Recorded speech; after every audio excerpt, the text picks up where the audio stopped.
is up, awake? I am so glad that we are together again for Tribes. Last week you had Derek talking about this on the daily series, and we were encouraged and challenged to read the book of James. And so I hope that you fill out your Binge the Bible card about James. Like, I read these each week. I think they're great. And so if you need to just pause the video, fill out your card, please do that. I also read James this week, and I had this verse that stuck out to me that I really think is going to launch us into our next part of this series. It came from James chapter 4, verse 8, and it reads, "Come close to God, and God will come close to you.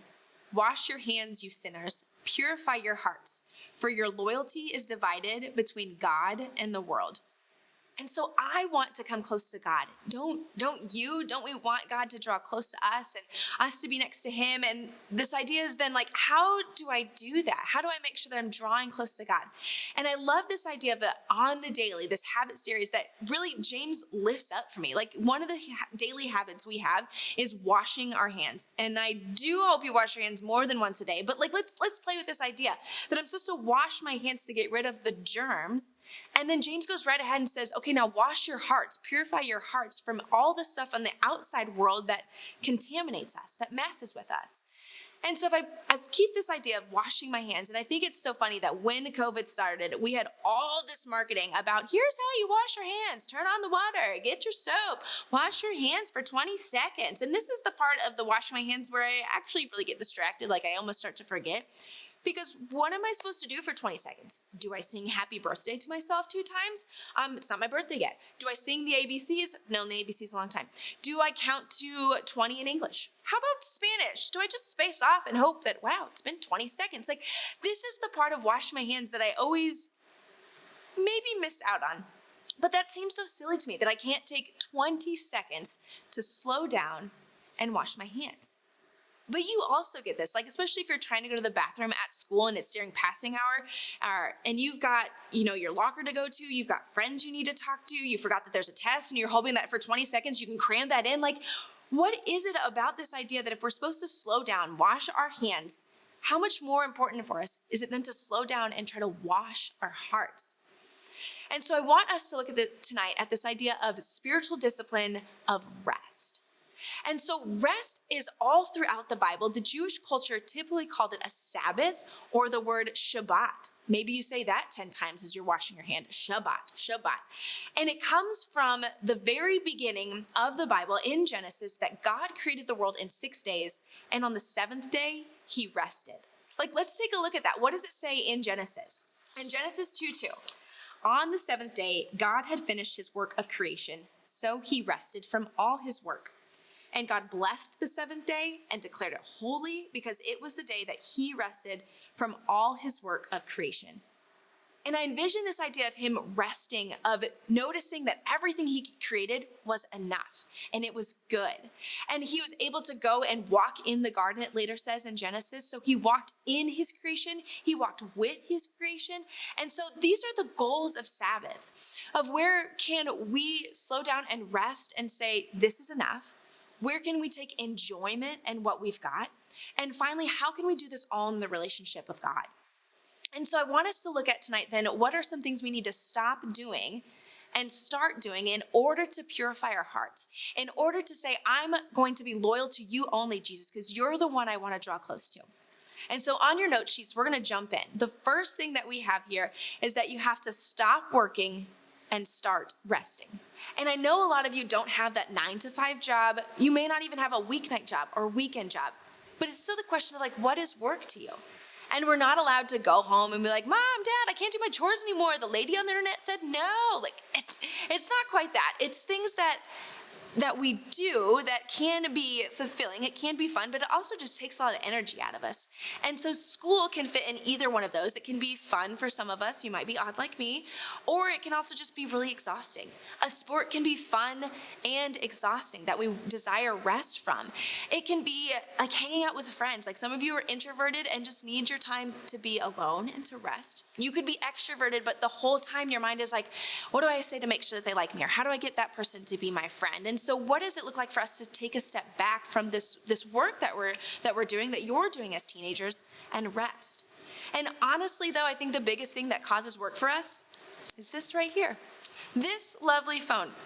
Because here's what's so interesting to me is I will try to take a rest from my phone. I'll try to take a break from it, and I'll put it in my kitchen, and I'll walk by, going back and forth between different rooms. And when I walk into the kitchen, it's like, hey, you're ignoring me. Don't you want to check Instagram? What if you have a message? What about on school? Is there an app? Is there a notification? What about? And so it's just like talking to me like it's my boss telling me everything that I'm supposed to be doing and keeping up with and following, when I'm like, no, I can be in charge of you, but some days it feels like work. Here's what I know about you. I read this in a book, and it's fascinating that you teenagers live with more pressure to get things right, to succeed, to look beautiful, to look athletic, to have all the friends and all your followers and comment on social media and get to that next game level. You live with this pressure because it follows you home. It follows you everywhere. Your parents did have it easier in this aspect, that school stayed at school. There wasn't an app reminding them of their homework. Friends stayed wherever the friends were at. Your athletics stayed somewhere else. There wasn't an app to say like how many calories are we eating or burning or any of that. Like they had an escape, and you unfortunately don't. And so I just want us to start saying like, I'm going to take charge of my rest from my phone. I know parents sometimes help with this, but like you also have this opportunity. And so whenever I'm thinking about all these things that I feel like I have to do to work and need a rest, I'm reminded of the story in Luke. Like, it doesn't matter what season I'm in, how old I am, this story always just like pins me. So in Luke chapter 10, it reads, as Jesus and the disciples continued on their way to Jerusalem, they came to a certain village where a woman named Martha welcomed him into her home. Her sister Mary sat at the Lord's feet, listening to what he taught. But Martha was distracted by the big dinner she was preparing. She came to Jesus and said, Lord, doesn't it seem unfair to you that my sister just sits here while I do all the work? Tell her to come and help me. But the Lord said to her, my dear Martha, you are worried and upset over all these details. There is only one thing worth being concerned about, and Mary has discovered it. It will not be taken away from her. And so in this story, Martha is working. She's working to get the dinner ready. She's working to make sure that everybody's doing okay. She might be working to be like, Jesus, do you see me? Look here, I'm working. And Martha just sits at Jesus' feet and understands that I need to rest with him. And so just like Derek pitched last week, like scripture before phone, I'm going to double down on that. Scripture before phone, and even more, can I challenge you to the next level of like, what does it look like to rest from your phone? What does it look like to put it down and get a physical rest? You could sleep more, a mental rest, a spiritual rest. What does that look like for you? Think on that, hold it, because we have our second thing. Our second thing is that we have to stop wanting and start enjoying. Another thing from a book I read, I like reading books, it's fun. It says there's no stillness, there's no rest for people who cannot enjoy or appreciate what they have. There is the creep of more, like chopping off Medusa's hair.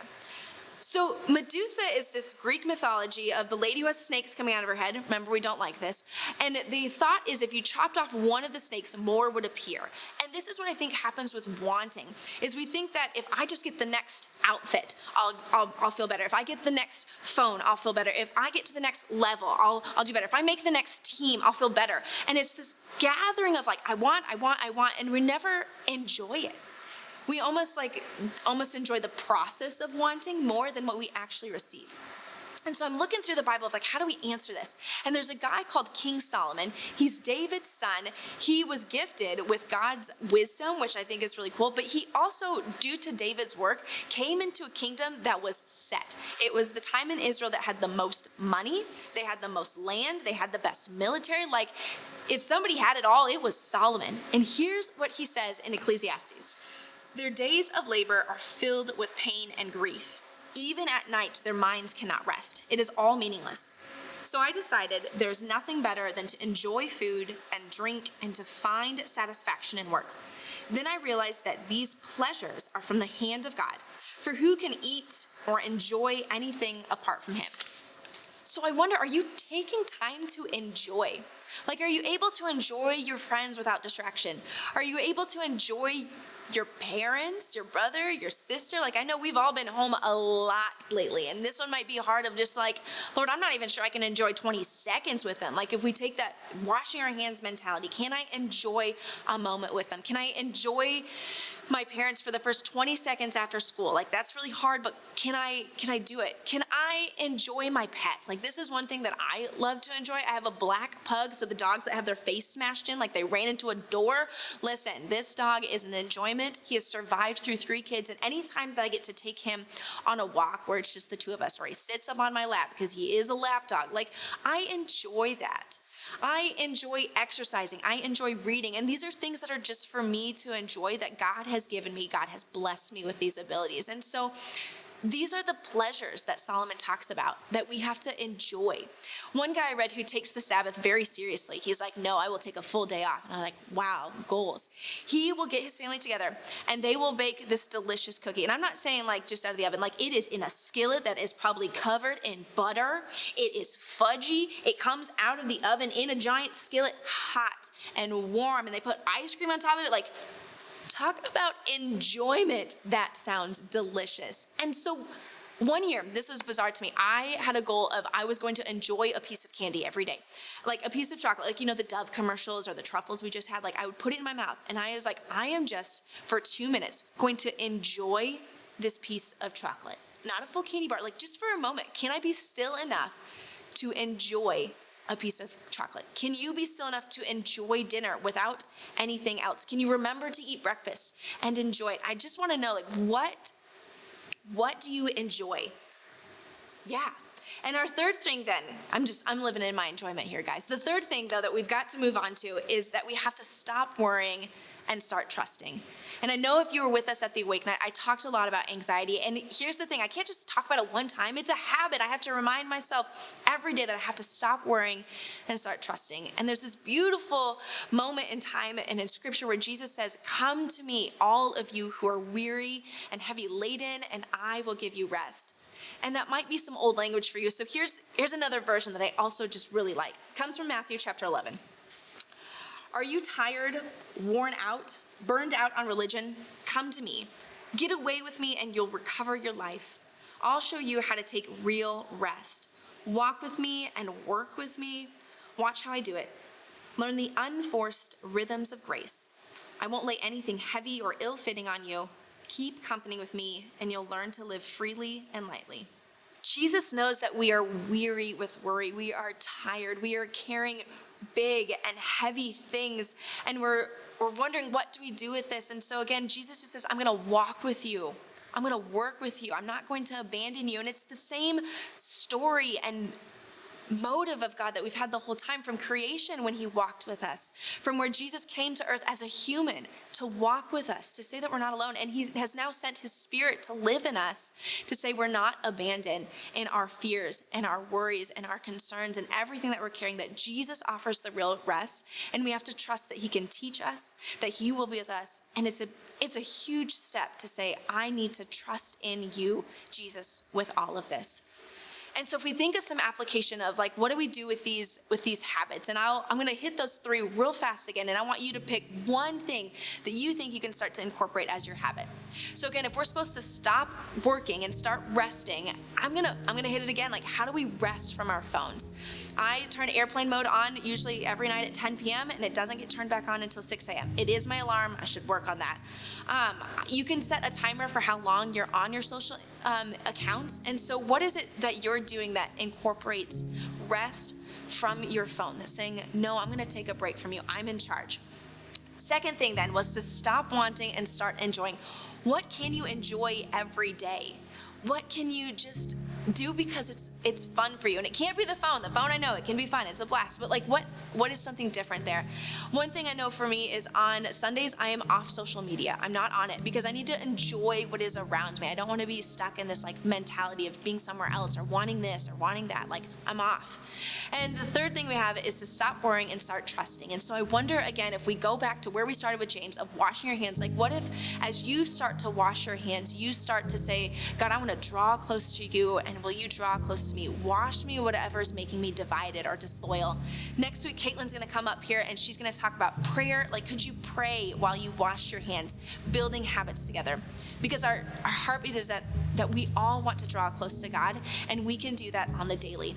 And so go into Tribes with thoughts and ideas on how you can stop doing things to start doing things and draw close to God.